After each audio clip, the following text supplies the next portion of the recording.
After Mega Man 10, Mega Man was basically dead. Keiji Inafune not only left Capcom, but every single Mega Man game in development during this time got cancelled. Mega Man Universe, cancelled. Legends 3, cancelled. That weird MMO they were making, also cancelled, but I don't think anyone really cared about that one. But there was a light at the end of the tunnel. In August 2013, Keiji Inafune ran a Kickstarter for his new project that was supposed to be a spiritual successor of sorts to Mega Man. Mighty No. 9. It looked promising, and fans thought that too. It was funded $3.8 million on Kickstarter, which is quite a lot more than its initial goal of $900,000. Things were looking really good for this game. Sorry, can't keep a straight face. You could write a documentary about how bad Mighty No. 9's development was. It had good direction and passion put into it, but not much else. Bad management, multiple delays, tons of ports, unreasonable stretch goals. And marketing so bad, it makes you cry like an anime fan on prom night. That is an actual line from an actual trailer of this game. The trailer only came out like 3 years ago, but it's still amazing that someone at Deep Silver thought, yeah, looks good to me. Let me ask you a question. Do you like awesome things that are awesome? See, that's your dash move. There's a short dash, a long dash, jump dash, spiral, slide. There's probably a dash that makes you breakfast. I don't know. You kill an enemy, and you can absorb their power-ups. Stuff that'll make you faster and stronger, and make the bad guys cry like an anime fan on prom night. All of these lines are from the same trailer. Not only that, there was another Kickstarter that added voice acting to the game for some reason, and a Kickstarter for a spiritual successor to Mega Man Legends, and plans for not only a feature-length film, but also for a TV show? Like, guys, did you forget you were supposed to be making a video game? And then the game released, and I have heard so much bad about it. Bad ratings from critics and fans alike, and it didn't even sell well. Mighty No. 9 bombed hard. I was looking forward to playing this game back in the day, but it was just so off-putting that I didn't end up playing it.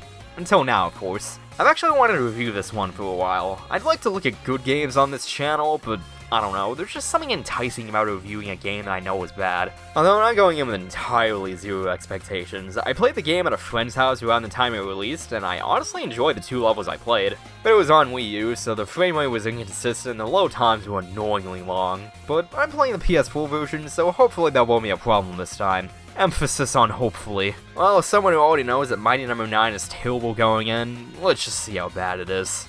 Real talk, why do you have to turn on VSync in a console game? In the present year. Okay, seriously, sentient robots and all this hyper-advanced technology in 2016? Is this the same timeline where Back to the Future happened? Robot advancements have ushered in a new age of peace, where they have robots fight each other in coliseums. Okay, Rome. Then one day, all the robots started going haywire for seemingly no apparent reason. But Mr. Graham of Cherry Dynamics, the biggest robot manufacturer in the world, assures everyone they had nothing to do with it. I think they had something to do with it. Turns out that a robot named Beck, made by Dr. White, can fix the malfunctioning robots. He can filter out the corrupted cells so the robots can go back to normal, and in the process makes Beck more powerful, either temporarily or permanently depending on the robot's strength. Like random enemies can give you temporary stat buffs, or bosses can give you new weapons to use. So it's up to Beck to save the other mighty numbers and all the malfunctioning robots in general. And yeah, a robot has to defeat 8 malfunctioning robots while a scientist denies being involved in some evil plot. Sounds really familiar. Although Mighty No. 9 actually tries to have a somewhat competent story.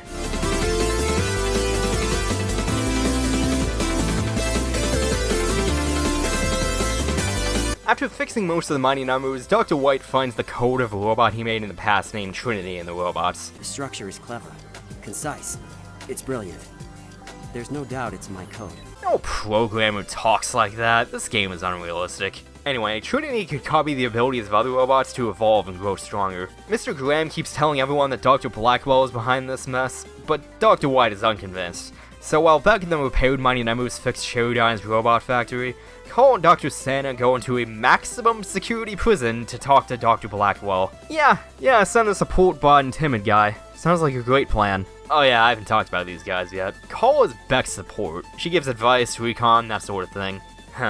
Beck and Cole. Dr. Santa, actually what does he do? If he wasn't in this story, nothing would change, but whatever. This stupid plan works, and it turns out that Mr. Graham reactivated Trinity in an attempt at war profiteering. War has changed Graham tried this in the past, but was stopped by Blackwell. Although Graham covered it up as cyber terrorism, and Blackwell ended up in prison for it. Trinity can overwrite any robot's programming and even copy their opponents and expand herself endlessly. That's a weird adjective to use there, game. Beck uses the same assimilation technology as Trinity, so Beck is the only robot that can be absorbed by Trinity, and is the only one capable of stopping her. Oh, and apparently Dr. White is Blackwell's son, but that's surprisingly not very important. Beck assimilates Trinity's ass, and the game just kind of ends. Everything is implied to go back to normal, but I guess there's more trouble even still. All we get is 3 static images, which look nice, but don't explain anything. Yeah, this ending is just really half-assed, especially compared to the rest of this surprisingly cohesive story. Cue 4 hours of credits. You can't skip it luckily, but it's pretty hilarious in hindsight to see so many backers of this game not wanting to be associated with it. Also, why is there a rap song during the credits? I'm not into rap, so I can't really judge it as a song, but it's incredibly out of place. Trinity absorbed Beck's pacifist personality, and Dr. White figured out a way to use her to evolve robots ethically, and he's like, "Look at me now, Dad, I'm accomplished." I remain unconvinced, Bill. Setting up for a sequel that probably won't happen. I have to admit, I appreciate this game's attempt at telling a story. It's still pretty simplistic, but it doesn't drag on either. I really like the characters too. Sonnet didn't have any plot relevance, but he was actually pretty fun to listen to. My favorite character had to be Avi though. He acts like this really over-the-top news reporter, and I just really like the guy. Although, his voice lines in his boss fight got really annoying. Speaking of the voice acting, I was surprised at how good it generally is. People didn't like the cutscenes in this game, so I figured it would have subpar acting, but that's not the case here. Just about every character's voice is pretty fitting, and the acting itself is usually pretty good. The story honestly isn't anything special, but these actors' performances made it entertaining. Although, the only voice I didn't like was Call's. I get what they're going for, she's supposed to be robotic and monotone. I'm sure her voice actress did the best she could, but the execution comes off as more grating than endearing. GLaDOS from Portal is a much better way of doing this kind of robotic voice. Her VA not only talks in a systematic, monotone way, but they also added a voice filter to add to the roboticness. And she doesn't sound annoying like Call does. Call just sounds like a girl that's way too into being a robot. I don't know, maybe this kind of voice would sound out of place, but at the very least, GLaDOS sounds much more pleasing than Call does. The cutscenes themselves are very static and uninteresting though. The characters generally just stand there, there's no mouth movements or anything. Their expressions change occasionally, but it's too infrequent to be interesting. These cutscenes really needed more expression changes, or different character portraits, or something other than everyone staring at each other. If it wasn't for the entertaining voice acting, I probably would have been really bored doing cutscenes. The game itself is pretty familiar if you played a Mega Man game before. You jump and you shoot stuff. But the general flow of the game is much different. Beck has a dash that you can use to not only move faster, but when enemies get low enough on health, you have to dash into them to kill them, giving you temporary stat buffs and ammo in the process. You can of course kill them without dashing, but dashing is much faster. This extends to bosses too. When their health bar flashes, you have to dash into them or else they'll start recovering health. This main dashing mechanic was surprisingly fun. When you get into the right flow, it feels really satisfying to dash your way through everything. There was this stupid down dash though. I didn't know that you could do this until it accidentally killed me. The game's divided into stages. There's an intro stage, followed by 8 main stages. Each stage gives you a new weapon to use, and bosses have a weakness weapon that makes the fight easier. Hey, that sounds a lot like... The stages in general are fine, but they can be hit or miss. I really liked Counter Shade stage. This dude is a sniper, and instead of having a linear stage, you roam around the level and follow the sniper trail to him, until we have a final showdown with him in the boss room. His weakness doesn't do much to him though, I found more success with the standard shot. On the other hand, my least favorite stage was Brandishes. It takes place on a moving highway, and you have to jump from core to core to progress. The thing that kills it is the insta-kill road below you. Joy. The cores can be hard to distinguish from the moving background too, especially when they move around in seemingly random patterns. I suppose I should talk about dying on a stage though. It's a pretty standard stage generally, but at one point you have to dodge these turbines by crouch dashing, which is apparently a thing that you can do. This mechanic is never used again. I knew about this, so I wasn't caught off guard by it, but I'm sure this stupid section killed a lot of players, because of course these things are insta-kill. Every now and then there are some cheap deaths from beginner's traps, but you can luckily choose how many lives it stowed out with after a game over. Setting that thing to 9 is basically mandatory to enjoy this game. I wouldn't say it justifies the occasional cheap death, but it made me not really mind them either. I don't know, maybe this option is why I was a lot more forgiving towards this game. Death felt less consequential because of it. Bosses are pretty standard too. Enjoyable at best, pure agony at worst. Like, God, Cryo's fight is so stupid. Between constantly getting frozen and having to use a pretty useless weapon, her fight is just dumb.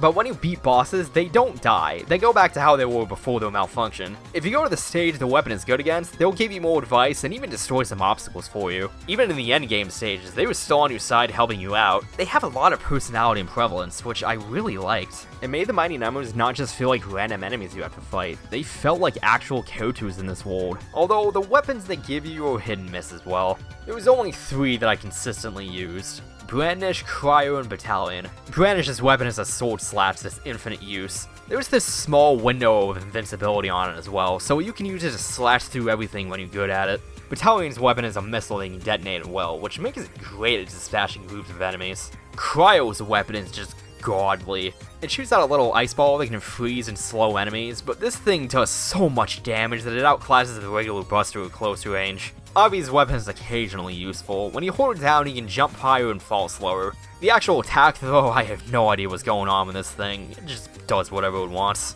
Not as useful as the other ones I've mentioned, but it can still come in handy. Weapon ammo stores over time as well, so we can really spam these things if you like them. You can also recover weapon ammo from absorbing enemies through dashing, which you'll probably be doing anyway.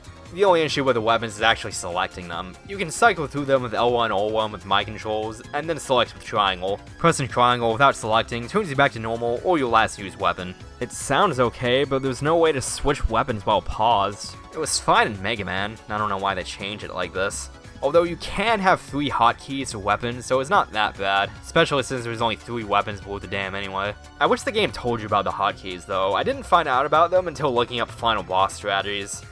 Speaking of which, the end game is so stupid. All 3 stages are annoying. First stage has you playing as Call. She has far less attack power than Beck, but she has better defensive and mobility options. The stage is supposed to be a stealth level, but there isn't much stealth involved. The part where you have to fight waves of enemies is the worst. Call was designed around having lower offenses. Why would you make a section where you need to fight waves of enemies as her? The spike part near the end is dumb too. You just have so little room for error that you end up dying really easily. Call's boss was my favorite fight in the game though. It's not so much a fight, more so a puzzle. You take out his eyes so that it can't see, then it uses these bomb things to do a ton of damage. It was surprisingly fun for something at the end of such a dumb stage. Next, we've got the Robot Factory. My only issue with this stage is needing to use your other weapons. You're never told what each of them do in detail, other than the hint screen that you might not know about, so something is going to trip you up. It took me like 5 minutes to figure out that Avi's weapon lets you jump higher. I don't know, like a hint or something would have been nice. This part with these 4 switches was dumb too. I think you're supposed to angle Dinah's weapon just right, but I found it quicker to use a max pyro blast. That also gives you a little time to actually get past the insta-kill electricity, so I might have just cheesed it, but that's how I got past it, so whatever.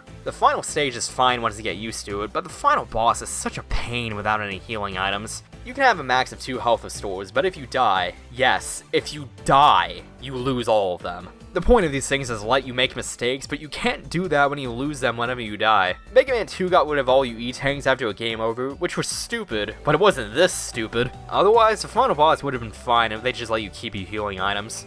Wait, what's the boss rush? Oh my god, they made the boss rush optional. Thank you.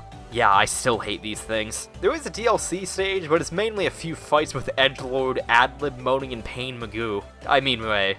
The final fight with her was pretty fun though.